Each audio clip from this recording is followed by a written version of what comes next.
Iran की राजधानी Tehran में शनिवार को काले कपड़ों में हुजूम उमड़ा, जो अपने चहेते सर्वोच्च धार्मिक नेता दिवंगत आयतुल्लाह अली खामनेई का अंतिम दर्शन करने को आतुर नजर आए। बता दें कि ईरान की राजधानी तेहरान स्थित ग्रैंड मोसल्ला में खामनेई समेत अमेरिकी इजराइल हमले में मारे गए उनके परिवार के सदस्यों का शव लोगों के अंतिम दर्शन के लिए रखा गया है।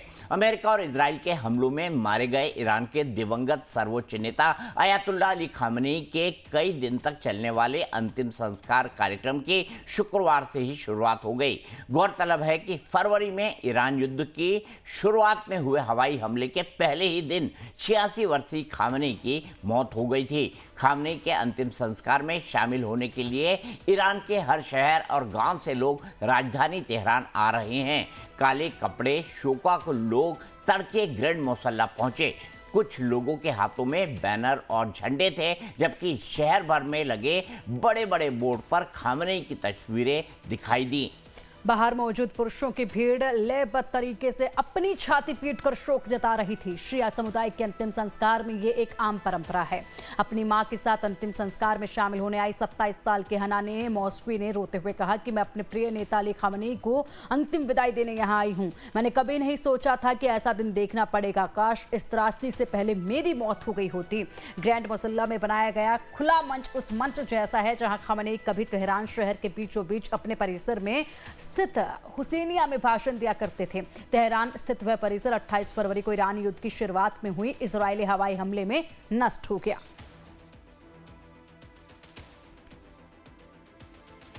तो ये आवाम, ये भीड़ जो इस तरीके से देखी जा रही है, यहाँ तक कि लोगों के आंखों में आंसू हैं और वो कहते हैं कि ये दिन देखने से पहले हमें ही गुजर जाना था। बिल्कुल, क्योंकि शिया धर्म में जो शिया मजहब है, इस्लाम का सबसे प्रमुख, जो इस्लाम के 72 फिरके हैं, 72 अलग अलग तरह के तरीकों से जो है इस्लाम के लोग मानते हैं। कुछ बरेलवी होते हैं, कुछ देवबंदी होते हैं, कुछ शिया होते हैं, कुछ सुन्नी होते हैं। ऐसे अलग अलग तरह के 72 फिरके हैं और 72 फिरके में शिया एक बड़ा प्रोमिनेंट मुसलमानों का समुदाय है। सुन्नी के बाद जो सुन्नी मुसलमान हैं, उसके बाद सबसे ज़्यादा पॉपुलेशन शिया मुसलमानों की है।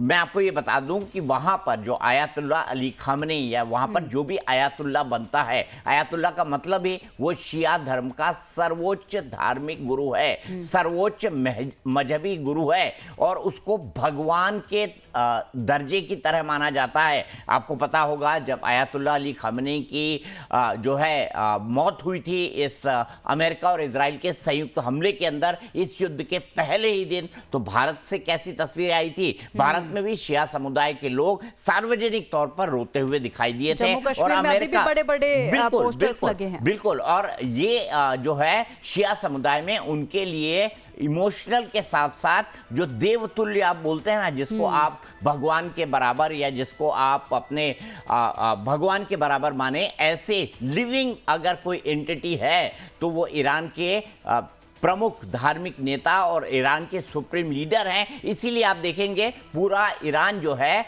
काले कपड़ों के अंदर है। आपने मुहर्रम का जुलूस देखा होगा, उसमें भी लोग काले कपड़े पहनते हैं। ये मुख्यतः शिया समुदाय का त्यौहार है और इसीलिए मुहर्रम के साथ ही इस जो शोक की ये पूरी की पूरी प्रक्रिया है, जो लगभग 7 दिन तक चलेगी, उसे रखा गया है। लेकिन इसका क्या इम्पैक्ट होगा, आपने मुझे बताया पिंकी कि ट्रंप ने कहा है कि 7 दिन तक मैं कुछ नहीं करूंगा। उनको 7 दिन की छुट्टी दी है, 7 दिन की छुट्टी दी है तो मानवता के नाम पर। तो ये ट्रंप ने अपनी तरफ कहा है। ट्रंप बड़बोले हैं, लेकिन फिर भी आज जो हमने देखा, अमेरिका और इजराइल जो है मुर्दाबाद इसके नारे लग रहे हैं, death to America, death to Israel नारे लग रहे हैं। सोच क्या बदल रही है?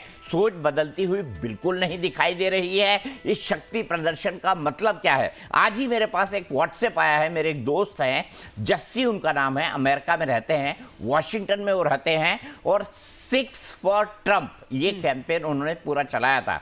आज ही उनका सुबह सुबह, मतलब अमेरिका में जब सुबह हुई, यहाँ पे दोपहर हुआ, तो जस्सी का मैसेज आया जहाँ पर उन्होंने अमेरिका के 250वें इंडिपेंडेंस डे पर बधाई दी है। तो देखिए ये शक्ति प्रदर्शन किससे जुड़ा हुआ है? ये शक्ति प्रदर्शन अमेरिका के 250वें आजादी के दिन से भी जुड़ा हुआ है, जिसका एक बहुत बड़ा समारोह होने वाला है। तो जनरल साहब, आज दुनिया में टेलीविजन पर या सोशल मीडिया पर दो चीजों का कंपैरिजन होगा। अमेरिका के आजादी का दिन जो आज मनाया जा रहा है, जिसको ट्रंप संबोधित करेंगे, और दूसरी तरफ सुपुर्द खाक किए जाने वाली आयतुल्लाह अली खामनेई की अंतिम यात्रा। कैसे देखते हैं आप दोनों के बीच के शक्ति प्रदर्शन को? देखिए दीपक, ये जो अंतिम यात्रा है अली खामनेई की, ये इसका तो जो इसका धार्मिक जो उद्देश्य, जो उसकी उपयोगिता है, वो तो है ही। उसके अलावा एक ये बहुत जबरदस्त राजनीतिक शक्ति प्रदर्शन का उसने केंद्र बना करके रखा हुआ है। और जिस प्रकार से वहां पर देश दूसरे 100 के करीब देशों से प्रतिनिधि वहां पर पहुंच चुके हैं, और जो खबर अभी आई है वो ये है कि सऊदी अरब का प्रतिनिधिमंडल बिना बुलाए भी वहां पहुंचा है। तो ये तमाम चीजें एक बहुत जबरदस्त मैसेज मुझे लगता है कहीं ना कहीं आगे बढ़ा रही हैं। और मेरा ये मानना है कि ये जानबूझ करके, सोच समझ करके, सोची समझी रणनीति के तहत 4 जुलाई को ये इन्होंने अपना कार्यक्रम सुपुर्द खाक का कार्यक्रम शुरू किया है। और वो एक क्लियर कट मैसेज दिया जा रहा है अमेरिका को। जहां तक सवाल अमेरिका के ये 250वें जो स्वतंत्रता दिवस को मनाने का है, मेरे को जो खबर है कितना वो सही, वहां अमेरिका के अंदर भी इसके अंदर उतना एंथुसियाज्म नजर नहीं आ रहा जितना नॉर्मल उनके इंडिपेंडेंस डेज पे नजर आया करता है। तो मेरे को ऐसा लग रहा है कि जो मैसेजिंग है वो बिल्कुल साउंड एंड प्रॉपर मैसेजिंग हो रही है ईरान तेहरान से। और जहां तक सवाल मैसेजिंग का, वॉशिंगटन से आने का मैसेज है, वो मैसेज कहीं ना कहीं थोड़ा सा दबता हुआ नजर आ रहा है। दोनों के अपने अपने एजेंडे हैं और दोनों अपनी अपनी बातें कर रहे हैं। और मुझे लगता है कि ये कुछ दिनों के बाद, 9 तारीख के बाद, आप देखिएगा कुछ ना कुछ संघर्ष आपको थोड़ा सा और कॉम्प्लिकेटेड होता हुआ नजर आएगा दीपक। ठीक है, इससे पहले भी एक सैन्य जो है टुकड़ी के मार्च की तस्वीरें मैंने अमेरिका की देखी थी। बड़ा मजाक बना था, लोगों ने भारत से उसको कंपेयर किया था कि 26 जनवरी में जो है हमारे सिक्योरिटी फोर्सेस कैसे चलते हैं और अमेरिका के लोग कैसे ढीले ढाले चलते हैं। डॉक्टर अजीत, आप क्या कहेंगे इस कंपेरिजन पर जो उस जमाने में हुआ था? जनरल साहब से सवाल पूछना था, उनसे भी इस सवाल को मैं पूछूंगा क्योंकि वो तो सैन्य फोर्सेस की जान रहे हैं, मेजर जनरल होकर रिटायर हुए हैं। डॉक्टर अजीत, आप इस कंपैरिजन को आप कैसे देखते हैं? क्योंकि हमारे यहां तो 15 अगस्त और 26 जनवरी खासकर से बचपन की जो यादें हैं एक उत्सव की तरह मनाया जाता है, उसका एक अलग ही मतलब होता है। बिल्कुल बिल्कुल, आपने सही कहा दीपक जी। और उसमें भी देखिए, ये कोई छोटा मोटा नहीं है, 250वां ये स्वतंत्रता दिवस है। ये बहुत ही अहम है और उत्सव दिखना चाहिए। लेकिन ये लगता है ट्रंप के इर्द गिर्द से एक सिमट के ये इवेंट हो गया है।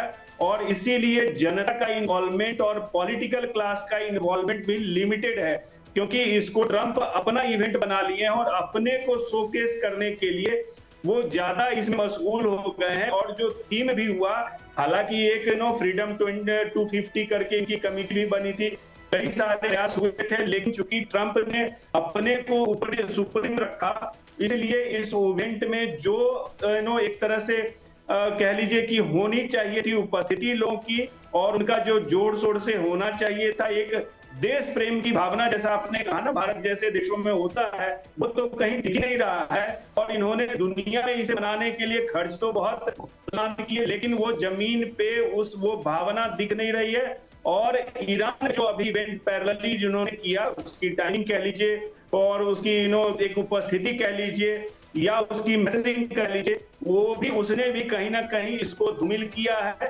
एक तरफ युद्ध के माहौल में ट्रंप का उत्सव मनाना और ऐसे जनता से थोड़ा सा विमुख होके अपने को बढ़ा चढ़ा के देना, कहीं ना कहीं एक गैप जनता से डिस्कनेक्ट भी दिखाता है। जी, तो क्या ये अमेरिका से ट्रंप का डिस्कनेक्ट दिखा रहा है? क्योंकि अमेरिका में ट्रंप हाल ही के दिनों में बड़े अनपॉपुलर हुए हैं। अब मैं इसको कंपेयर करना चाहूंगा सर, हमारे 26 जनवरी या हमारा 15 अगस्त जब हमारे ट्रूप्स मार्च करते हैं या आप उनको कहीं भी देखते हैं, फिट एंड फाइन देखते हैं, हमारे चाहे सिक्योरिटी फोर्सेस के जवान हो, हमारे पैरामिलिट्री फोर्सेस के जवान हो या पुलिस फोर्सेस के जवान हो, लेकिन अमेरिका में ऐसे ढीले ढाले मतलब चलने में ही बोझ पड़ रहा हो, ऐसे क्यों दिखाई देते हैं? आपने भी वो तस्वीरें जरूर देखी होंगी, कैसे कंपेयर करेंगे आप इन दो चीजों को? दीपक देखिए, जमीन आसमान का इसमें अंतर है। आपने जहां छोड़ा उसमें एक चीज और ऐड करूंगा, हमारे यूनिफॉर्म फोर्सेस के नहीं, हमारे एनसीसी के बच्चे जो हमारे कल्चरल सांस्कृतिक झांकियां बिल्कुल निकलती हैं, सही वो सर। पूरे पूरे पूरे के पूरे माहौल में एक उत्सव होता है और पूरी जान लगा करके ये काम किया जाता है। मैं आरडी परेड में खुद इसका हिस्सा रह चुका हूं आज से 50 वर्ष पूर्व। ये जो चीज है, ये जज्बा है एक भारतीय के लिए। 26 जनवरी खास करके एक ऐसा दिन है जो उसके लिए सबसे बड़ा दिन है। It cuts across religions, it cuts across languages, पूरे पूरे भारत का उत्सव है ये। और जो जोश आपको वहां देखने को मिलेगा दुनिया में कहीं नहीं मिलेगा। आप फॉरगेट अबाउट अमेरिका, अमेरिका तो बहुत कैजुअल लोग हैं वो लोग। उन लोगों को इस चीज में जो लोग अपने राष्ट्रीय ध्वज के अंडरगारमेंट्स बना के पहन सकते हैं, वो उस देश को आप समझ सकते हैं कि वो उसके अंदर राष्ट्र प्रेम की भावना की क्या क्या क्या कहां तक पहुंचता है। जमीन आसमान का अंतर है। लेकिन जो इस वर्ष का जो फर्क है, वो फर्क यही है कि डोनाल्ड ट्रंप ने अपने अहंकार में, शायद आधा अमेरिका ये समझता है, बल्कि उससे भी ज्यादा अमेरिका ये समझता है कि डोनाल्ड ट्रंप ने अपने अहंकार के चलते और अपने इजराइल प्रेम के चलते अमेरिका को एक ऐसे युद्ध में फंसा दिया है जिससे सबसे ज्यादा नुकसान कहीं ना कहीं अमेरिका को होता फिलहाल नजर आ रहा है। क्योंकि जो इन्फ्लेशन है वो बढ़ रहा है, गैस तेल की कीमतें थोड़ी कम हुई हैं लेकिन बढ़ी हुई हैं, तो उसका पूरा का पूरा असर उसके ऊपर हो रहा है। और उस समय अगर आप बहुत बड़े सेलिब्रेशंस करने की कोशिश करेंगे, इस प्रकार की चीजें करेंगे, तो वो कहीं ना कहीं जेल नहीं होती हैं। इस समय उनको ऐसे मैसेजेस देने की आवश्यकता थी कि जो उनका जो इनिशियल इंपैक्टफुल अफेयर था, मागा मेक अमेरिका ग्रेट अगेन, वो कहीं नजर नहीं आ रहा है मुझे। तो मेरा ये मानना है कि एक तो वहां के लोगों में उतना जज्बा नहीं है, और दूसरा ये है कि आप ऐसे समय पर इस प्रकार की चीज को प्रोजेक्ट कर रहे हैं, तो मुझे लगता है वो कहीं ना कहीं लोगों का सपोर्ट भी फुल फ्लेजेड पूरे अंदर से सपोर्ट आता हुआ मुझे नजर नहीं आ रहा है। और यही वजह है, मैं बता रहा हूं, मेरे पास खबरें हैं कि उन्होंने कोई मॉल बनाया, ये किया, 50 चीजें खाली पड़े हैं। हो सकता है वीकेंड में आज अब लोग जाएंगे आज, लेकिन उन जगहों पर लोग आ नहीं रहे हैं। तो मतलब ये है कि अगर हमारा 250वां कोई होगा तो हम आगे बढ़ करके वहां जाएंगे, सारे काम बंद करके हम लोग वहां जाएंगे। लेकिन उस प्रकार का जज्बा दीपक कहीं नजर मुझे नहीं आ रहा। वो जज्बा क्यों नजर नहीं आता है? सबसे बड़ा कारण उसका टर्म भी हो सकते हैं, क्योंकि आपने मागा की बात की, मेक अमेरिका ग्रेट अगेन, लेकिन हाल ही के दिनों में जो डाटा निकलकर सामने आया है ट्रंप और उनके परिवार की कमाई का, वो ये कहता है कि ट्रंप का एक ही मकसद है इन 4 सालों में, वो ये है कि make Trump family richer again, rich again. ये उनका लक्ष्य दिखाई देता है। इसको समझेंगे, साथ ही साथ ये भी जानेंगे कि ईरान के इस सुपुर्द खाक कार्यक्रम जो है, इसमें एक बार फिर death to America, death to Israel, यानी इजराइल अमेरिका मुर्दाबाद के नारे लगे हैं। तो क्या इसको अमेरिका एक्सेप्ट करेगा, और ये ओवरऑल किस तरीके का इंपैक्ट डालेंगे जिस सोच को बदलने की कोशिश कर रहा है अमेरिका, उसके ऊपर। तो युद्ध भूमि में हम बात कर रहे हैं आयतुल्ला अली खामनेई, यानी ईरान के सुप्रीम लीडर के जो सुपुर्द खाक का जो पूरा का पूरा कार्यक्रम चल रहा है, जिसमें 100 देशों के प्रतिनिधि इस वक्त ईरान के अंदर मौजूद हैं, शामिल हुए हैं। मैं उससे पहले आपसे डॉक्टर अजिताभ, जब मैं बाकी चीज़ों पर जाऊं, उसके बाद ये जो पूरी की पूरी अंतिम क्रिया का कार्यक्रम हो रहा है, इसमें आपने देखा जहां पर लोग आए वहां पर नारे लग गए, death to America, death to Israel. तो क्या ईरान की मेंटेलिटी में इतनी आसानी से परिवर्तन आ जाए, इसका कोई आपको इंडिकेशन दिखाई दे रहा है? क्योंकि यहाँ पर लोगों ने जो नारे लगाए, वो ईरान की आम जनता क्या सोचती है या उनकी क्या थॉट प्रोसेस है, कम से कम इस्लामिक रिजीम की, वो उसको दर्शाता है। बिल्कुल बिल्कुल, आपने सही कहा दीपक जी। देखिए, ये एक तरह से यूनिटी, सॉलिडरिटी और कह लीजिए कि ईरान की इस्लामिक रेजिम का लेजिटिमेसी को कह लीजिए फिर से दोहराता है। जनता ईरान की एक तरह से राष्ट्र प्रेम की भावना वहां बढ़ गई है, और निश्चित रूप से ये एक्सपेक्टेड था कि वहां पे डेथ टू अमेरिका, अमेरिका मुर्दाबाद के नारे लगेंगे, और वही हुआ है। इस बात का है भय कि कहीं ना कहीं ये अमेरिका और ईरान के बीच चल रही बातचीत पे इसका असर हो सकता है। दोनों के बीच फ्रिक्शन बढ़ सकता है, क्योंकि जिस तरह की कवायद चल रही है और जनता चूंकि अब ईरान के साथ दिख रही है, रेजिमे के साथ दिख रही है, तो उनका स्टैंड और कड़ा हो सकता है और ज्यादा वो बार्गेनिंग की स्थिति में होंगे, क्योंकि एक तरफ उन्होंने इंटरनेशनल गैदरिंग करके दिखा दिया कि इंटरनेशनली उनको रिकॉग्निशन है और ईरान के अंदर भी जनता उनके साथ है, तो अब इससे उनको ज्यादा शक्ति मिलेगी मनोवैज्ञानिक रूप से। अब वो ज्यादा कठोर होंगे, रजीमें तो कठोर थी, अब उनके डिमांड भी इतनी आसानी से वो नहीं चुकेंगे। अमेरिका के लिए निश्चित रूप से ये ज्यादा चैलेंजिंग होने वाला है। ठीक है, मैं बहुत संक्षेप में जवाब चाहूंगा जनरल साहब। जनरल साहब, आपने देखा जब ये युद्ध शुरू हुआ, इससे पहले ईरान में जबरदस्त प्रदर्शन हुए और ईरान की पैरामिलिट्री बासित फोर्स को उसको दबाना पड़ा, कई हजार लोगों को मार दिया गया। लेकिन इस हमले ने ईरान में जो देशभक्ति की भावना है, एक बार इसको फिर से जगा दिया। तो क्या इजराइल और अमेरिका ने ये हमला करके गलती कर दी? क्योंकि अब रिजीम चेंज या मेंटालिटी में चेंज जिसकी बात अमेरिका कर रहा था, वो बड़ी दूर की कौड़ी दिखाई दे रहा है। बिल्कुल दीपक, देखिए मैं आपको एक बात बताता हूं कि इजराइल और अमेरिका ने अपना जो पूरा मिलिट्री जो एडवेंचर था उसको होप के ऊपर प्लान किया। होप मिलिट्री कैंपेन जो होती हैं वो होप के ऊपर बेस नहीं हो सकती हैं। आशा, उम्मीद, उनको ये उम्मीद थी, एम्बोल्डन्ड बाय वेनेजुएला, उनको ये उम्मीद थी कि वो अगर अयतुल्ला खामनेई, उनके साइंटिस्ट, उनके मिलिट्री लीडर्स, पॉलिटिकल लीडर्स को खत्म कर देंगे तो ईरान भी वेनेजुएला की तरह क्रम्बल हो जाएगा। वो हुआ नहीं।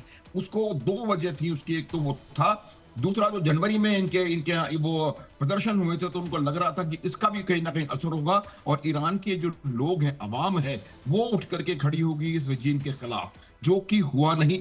अगर ये खामनेई को नहीं मारते, अगर ये सिर्फ मिलिट्री लीडर्स के ऊपर आया, जिस ये कमांडर्स के ऊपर कॉन्सेंट्रेट करते, तो शायद इतना उसका असर नहीं होता।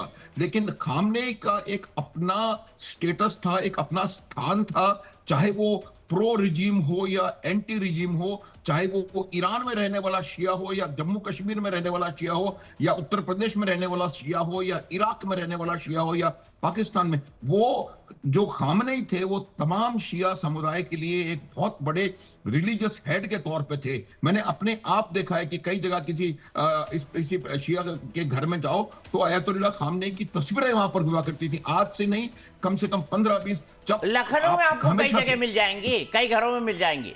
बिल्कुल, आप वही मैं कह रहा हूं, हर जगह आप कहीं भी जाइए। तो ये मैं कह रहा हूं कि जो खामनेई के असैसिनेशन से जो नुकसान हुआ है अमेरिका और इजराइल को, वो नुकसान उनको भारी पड़ रहा है। और वो लोग जो बॉर्डर लाइन से फेंस सिटर्स थे या रिजीम के खिलाफ थे, वो भी इसकी वजह से उसके साथ आके खड़े हो गए हैं। और अब जब इतने बड़े लार्ज स्केल पे इस मजहबी सफर को, या इसको मजहबी सफर ना कह करके मैं सियासी दम दिखाने की कवायद को जो किया जा रहा है, उससे और राष्ट्रीयता की भावना जो है वो ईरान में पैदा हो रही है। और अब मुझे लगता है कि वो एक जो एंगल है उसको मुझे लगता है अमेरिका और इजराइल को उस एंगल को फिलहाल भूलना पड़ेगा और कोई उनको स्ट्रेटजी बनानी पड़ेगी। आप इंटरनल स्ट्राइक अब ईरान के अंदर करवा करके वहां पर सिचुएशन क्रिएट नहीं कर सकते। दीपक, ठीक है, यहीं पर रुकेंगे आज। कल विस्तार से बात करेंगे।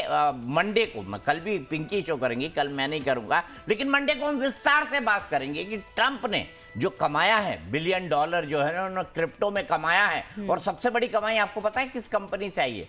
सऊदी अरब की एक कंपनी से आई है जो पाकिस्तान की पार्टनर है। तो ये जो आपको ऑपरेशन सिंदूर के बाद जो ट्रंप का प्रेम दिखाई दिया है, वो प्रेम किसी और चीज को नहीं, डॉलर और क्रिप्टो करेंसी को लेकर था, जैसे कि वो बिजनेसमैन है और जैसा कि बिजनेस वो करते हैं। यहां पर रुकेंगे एक ब्रेक के लिए, लेकिन ब्रेक के बाद भी खबरों का सिलसिला लगातार जारी है। 4 बजे आपसे मिलूंगा दिन की बड़ी राजनीतिक खबरों के साथ।